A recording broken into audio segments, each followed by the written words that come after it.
Hello, so this is another quick demonstration of a simple terrain display that we can now render in the NervLand engine. And it's very similar to the previous demonstration, which was mainly focusing on the normal display. So here we only really have the elevation producer and the normal producer for the terrain, except that this time we are displaying the interaction with the light itself. So the terrain is basically shaded with different color of gray.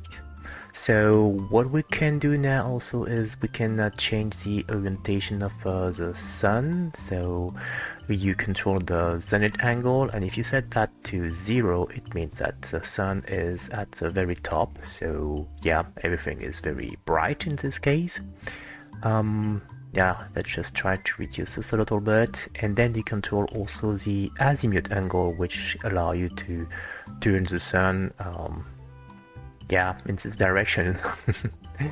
If we go back to the home position, so this is the home position, we can actually see that if you set this to 0, the sun is basically on the right side, and then we can increase this, and that's going to move the sun towards us here. Let's just reduce the angle maybe, and 180 degrees, that's the sun on the left side.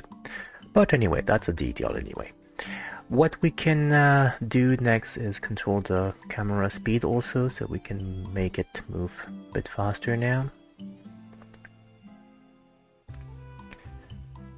And yeah, the cool thing is we have pretty advanced system now to generate the terrain. This is generated with multiple level of noise, so you have an FBM mechanism with warp coordinates, so you can get pretty complex results. And we have also control for dynamic changes on this terrain, so we can try a lot of different things.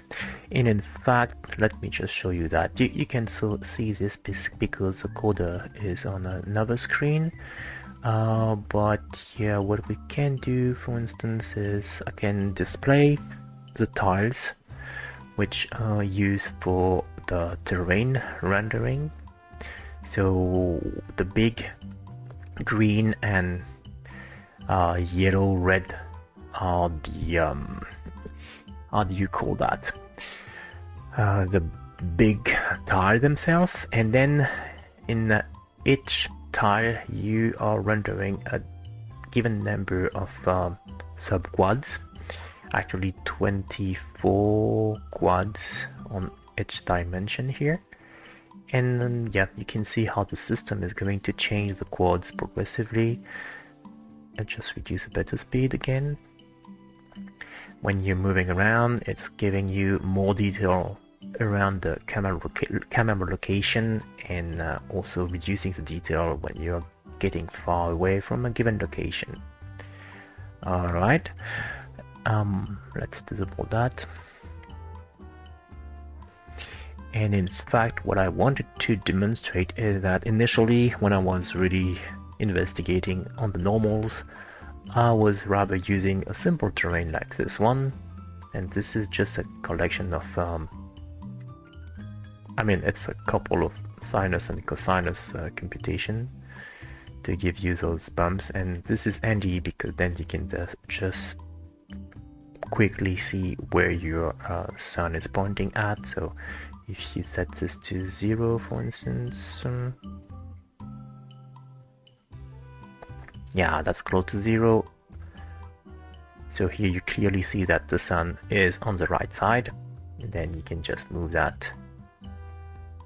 So the sun is now somewhere in front of us,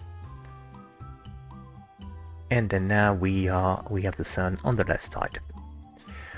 And this is it. Now next up is going to be, well, the generation of the auto producer, which, yeah, is going to give us some color at least.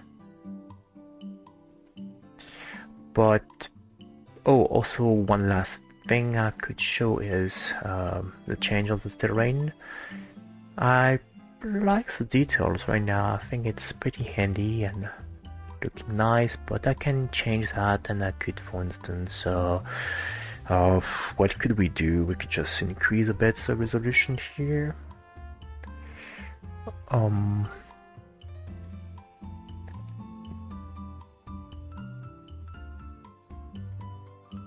Still looking nice. You can change that. Maybe let's say we're just not using the ridge version for the level 0. Looking completely different. Okay, I was not expecting the... Oh yeah, actually it's expectable, I guess. But it's, yeah, quite good also, actually. Maybe I could start with that to give us different islands or something looking like a real terrain. Okay, why not? Anyway, this is it. That's it for the quick demonstration. See you next time. Bye bye.